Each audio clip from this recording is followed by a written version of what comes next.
Well, g'day everyone and welcome back to the channel. This week we're not putting out a full episode. I'm going to run the trailer and when we come back I'll explain why. Hi, I'm Steve. And I'm Alison. We decided a couple of years ago that we'd work hard and save all of our money and start living life on our own terms. So we bought a caravan and hit the road on a trip for two all around Australia. So why not come and join us every week for our adventures?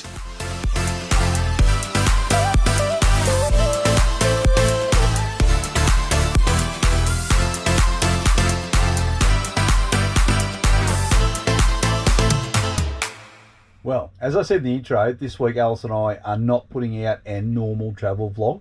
We simply haven't had time to put a video together this week. We've had a lot of things going on in the background. If you're up to date with our videos at the moment, you would know that we have come back to Brisbane. But if you're not, I'm going to drop some links in the description below of the videos that come before this one. So you go back, look at those, and then you get a better idea of the story. But if you don't want to go back and look at those, I'm going to tell you the whole story anyway. Last November, Ali and I come back to Queensland to do a few things. We've done a little bit of work and those sorts of things, just so we can keep travelling along, set our plans and get going again. And as a part of that, we had the car serviced, we had the caravan serviced, we went to the dentist and we went to the doctors and we had our annual checkups. When I was doing my annual checkup with the doctor, he said, look, let's just be prudent here. We'll do a blood test and see if there's anything in there that we need to be concerned about. I said, no dramas. I've had 100 of these done before, never ever had a problem. 3 days after I had that blood test taken, the doctor rang me and said, you need to come and see me. And when you get that phone call, I never thought like this before, but it does send a little bit of a shiver up your back. You think, what's going on? When I went down and saw him, he said there was an elevation in my PSA level. Now, I can't remember for the life of me what PSA stands for. It's prostate something antigen. I'm going to stick it in the little video here below so you can see what it was. But mine had gone from 1.7 up to 4.9, which that jump indicates that there could be a problem. So he asked me about family history and I said, yep, my dad had prostate cancer at my age. So when my father was 59, he had prostate cancer, and I've just turned 60 in the last 2 months. So I'm exactly the same age as what he was. With that family history, he said, look, let's not muck around. I'm going to send you straight off to see a pathologist. Now, I want you to keep in the back of your mind, not a pathologist, a specialist.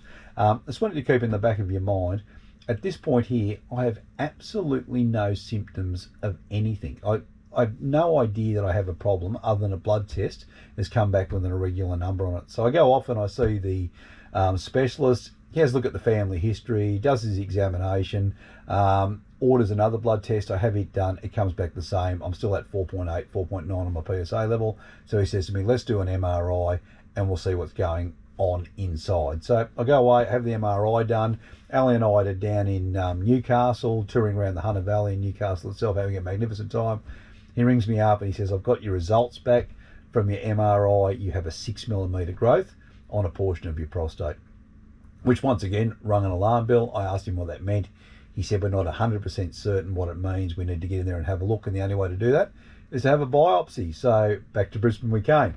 And if you saw last week's episode, you would have seen us cross the border to come in and have that done.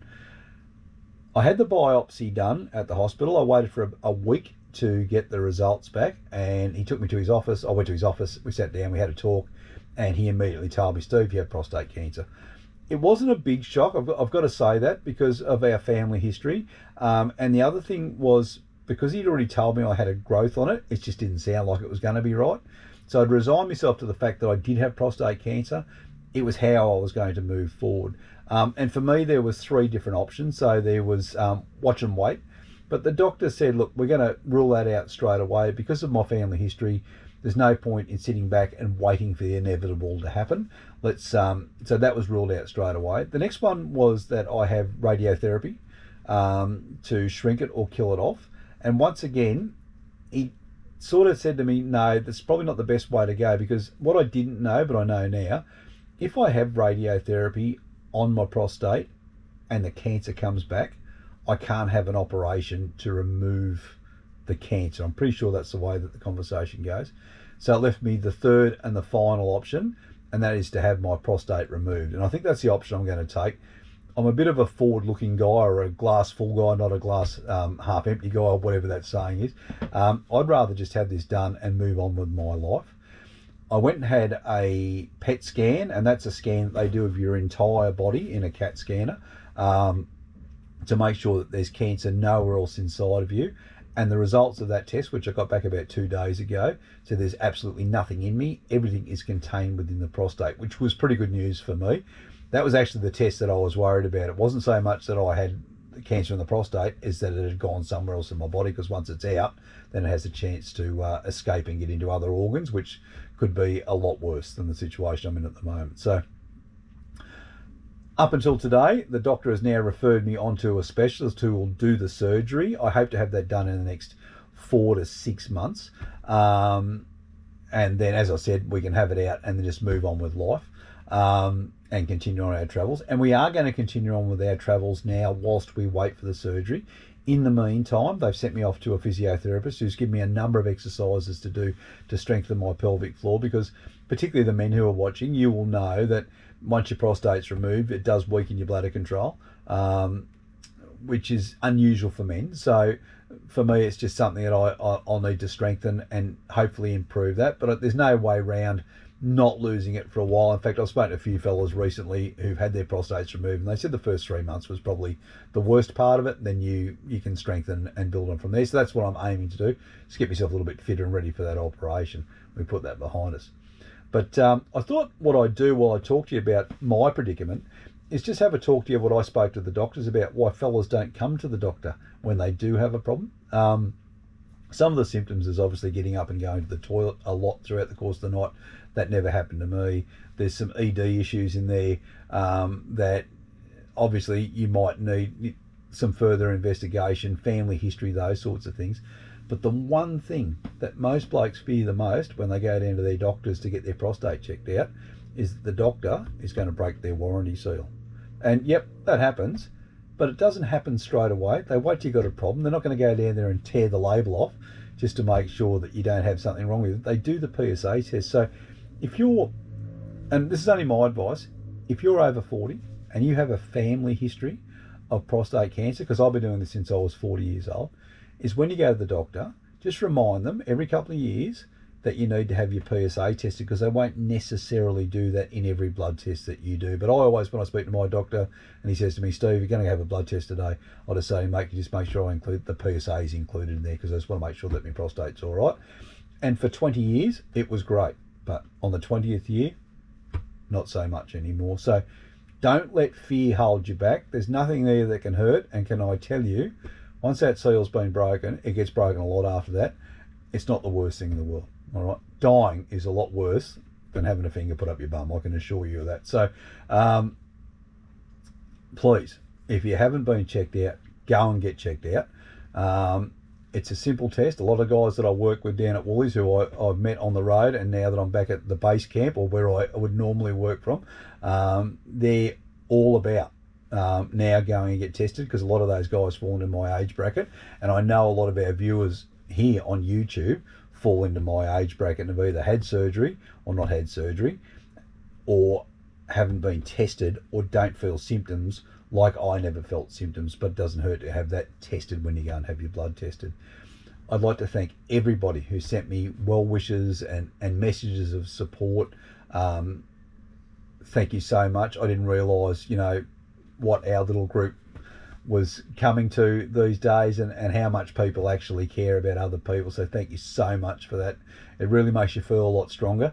But anything I can do now to maybe talk to you, or talk to someone who might be in the same situation as me, who's not is feeling quite stressed about it, we can have a talk. Just hit me up in the socials. More than happy to do that. Move along. So that's it for the prostate at the moment.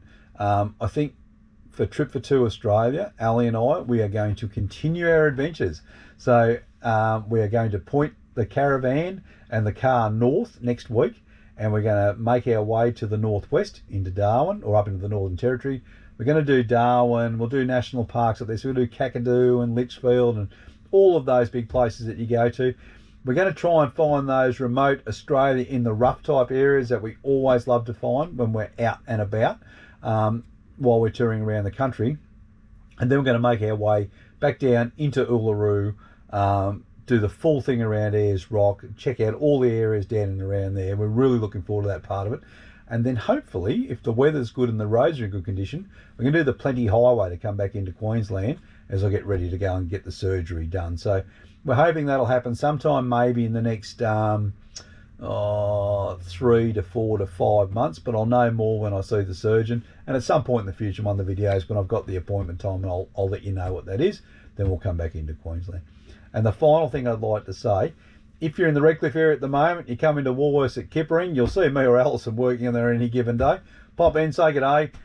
More than happy to catch up for a chat. And yeah, really good. So yeah, as I said at the start, this episode was not about our travel vlog this week. We just couldn't get one out. We didn't have enough time to do that. So we just thought that we'd use a little bit of time to update you on what the channel's doing, update you on what's happening with me, a little bit of education on prostate, but please go and see your doctor if you've got any thoughts about that, or if your husband's sitting next to you right now, give him a nudge in the ribs and send him down there. It ain't going to hurt, and you don't lose your manhood because you've been down to see the doctor about your prostate. Go and get yourself checked out. Anyway, you have yourself a great week. Ali and I will catch up with you next week when we are going to do our celebrations for the first year on the road. We can't wait for you to join us. See you next Saturday. Bye-bye.